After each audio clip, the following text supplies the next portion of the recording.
बच्चों, आज मैं सबसे एक प्रश्न पूछना चाहती हूँ। बताओ, भारत को आजादी कैसे मिली? गांधी जी के सत्याग्रह से, भगत सिंह और चंद्रशेखर आजाद से क्रांतिकारियों से, नेताजी सुभाष चंद्र बोस की आजादी फौज से। सही कहा, लेकिन क्या केवल कुछ नामों से ही हमें आजादी मिल गई थी? नहीं, यह आजादी लाखों बलिदानों की कीमत पर मिली थी।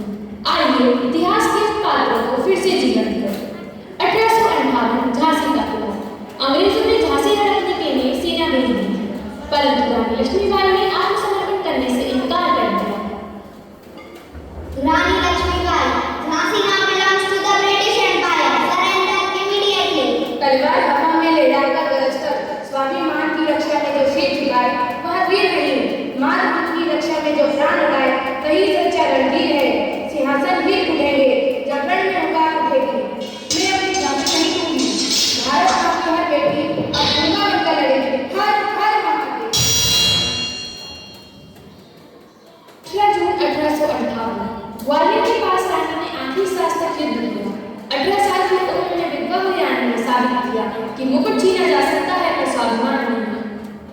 13 अप्रैल 1919 अमृतसर बैसाखी का दिन था। हजारों लोग जलियांवाला बाग में शांतिपूर्ण सभा कर रहे थे।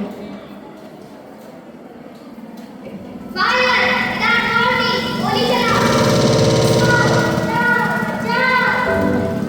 1650 में 379 सरकारियां निहत्थे भारतीय।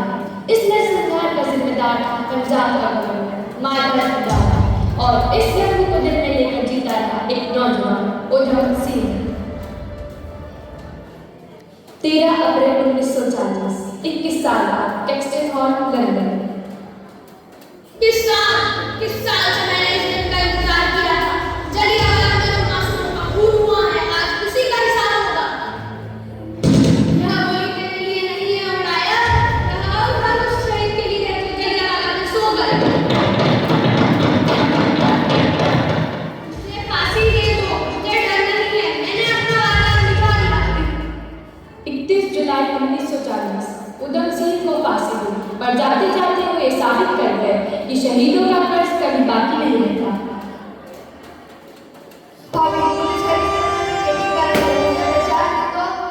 घबराओ मत भगत, क्रांति सिर्फ बंदूक से नहीं लड़ी जाती। आज तुम मेरे पति हो और ये हमारा बेटा। एक अंग्रेज से कभी एक माँ और उसके बच्चे पर शक नहीं करेगा। आपकी हिम्मत को सलाम हो। ऊंचा सर करके भारत की बेटी होना आसान नहीं है। घर भी संभालना है और क्रांति भी। ये थे दुर्गा भाभी। उन्होंने भगत सिंह को अंग्रेजों से बचाया और ऐसे सारे कम्युनिटीज भी चलाए। महिला क्रांतिकारियों की मिसाल थी।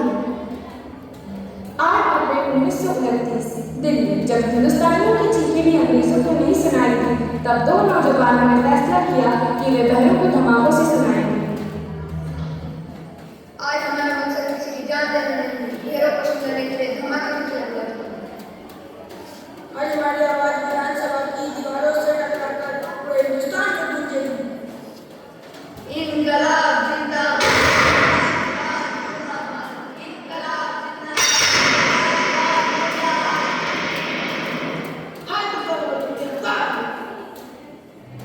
हम भागने नहीं आए थे, हम जानते रहे कि अंग्रेज हमें पकड़े और हमारा मुकदमा पूरी दुनिया समझे।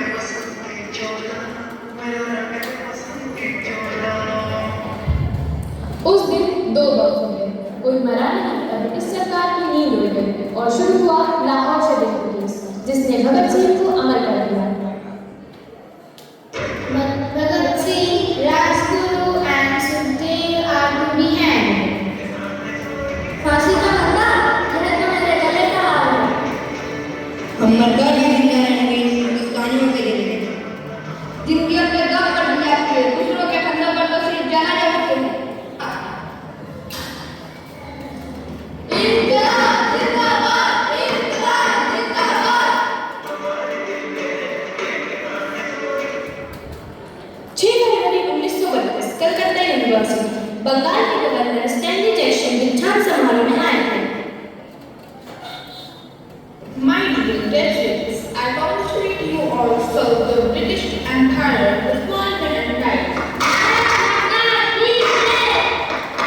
Arrest her!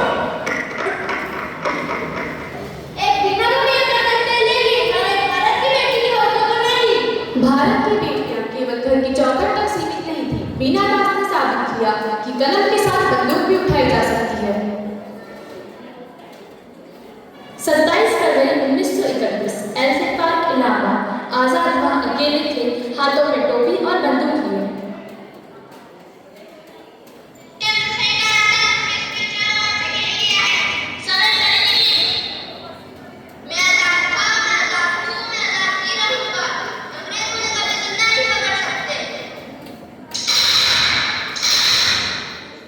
दुश्मनों की गोलियों का हम साथ ना करेंगे, आजाद ही रहेंगे, आजाद ही रहेंगे।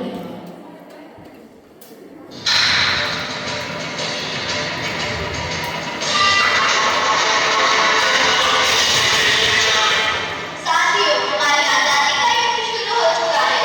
दिल्ली चलो, तुम मुझे खून दो और तुम्हें आजाद दूंगा। यदि तुम आजादी चाहते हो तो उसके लिए हर तरह का बलिदान देने को तैयार हो। जय हिंद, जय हिंद। आजादी फौज का हर एक सैनिक हर शपथ ले कि वह अपनी भारत माता की स्वतंत्रता के लिए अपना प्राण बलिदान देगा। हमारी अंतिम दिल्ली। जय हिंद, जय हिंद। नेताजी के इन शब्दों ने लाखों युवाओं में देशभक्ति की नई आग लगा दी। आज समझ आया, आजादी केवल एक तारीख नहीं है, यह करोड़ों बलिदानों की विरासत है। हम वचन देते हैं कि अपने देश की एकता, अखंडता और सम्मान की रक्षा करेंगे। यह आजादी किसी एक नेता की नहीं, किसी एक आंदोलन की नहीं,